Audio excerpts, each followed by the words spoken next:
वाढत्या तापमानामुळे बाजारात घटलेली भाज्यांची आवक आणि इंधन दरवाढ यामुळे भाज्यांचे दर काही प्रमाणात वाढले। टोमॅटो, गाजर, वाटाणे तसंच गवार यासारख्या काही भाज्यांचे भाव वाढले, तर बहुतांश भाज्यांचे भाव हे स्थिर आहेत। दादर भाजी मार्केटमध्ये आहोत, जिथे आपण बघतोय की काही भाज्यांचे भाव हे स्थिर आहेत, मात्र अनेक भाज्यांचे भाव हे वाढलेले आहेत।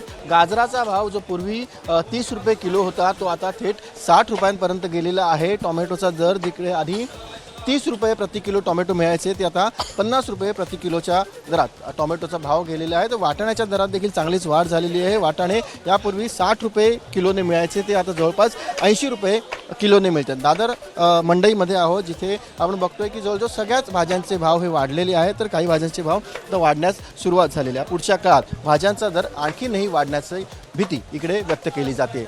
व्हिडिओ जर्नलिस्ट रोहित कांबळेसह सचिन गाड, एबीपी माझा, मुंबई। नागपुरातही भाज्यांचे दर कडाडलेत। बहुतांश भाज्यांचे दर प्रति किलो 80 ते 100 रुपयांच्या घरात आहेत। नागपुरातील भाजी बाजारातून आढावा घेतलाय तुषार कोहळेनं, पाहूया। भाजीचे दर काय आहे, कोणती भाजी आहे जी सर्वात महाग विकली जात आहे? महाग वगैरे काही नाही आहे, तसं साधारण 80 ते 100 रुपये किलो आहे। त्याच्यामध्ये फक्त पालेभाज्या थोडं कमी जास्त भाव होतात। मेथी काय भाव आहे? मेथी 40 रुपये भाव आहे, 1 किलो 40, 140 किंवा 160ला असे विकतो आम्ही। या व्यतिरिक्त पालक, लाल भाजी, इतर भाज्यांचे दर सांगा। ते 80 रुपये किलो, 100 रुपये किलो रेग्युलर भाव आहे। कांद्याचे दर काय? 25 रुपये किलो। हो, काही कमी होईल असं वाटतं का पुन्हा? आता सध्या होण्याच्या कमी तर नाही पावसाळ्यामध्ये। या आधी किती रुपये किलो विकत होते तुम्ही?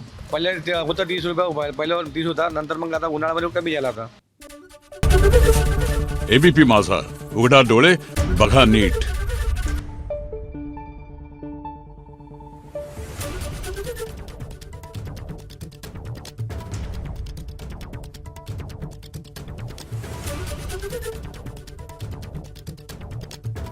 Thank you.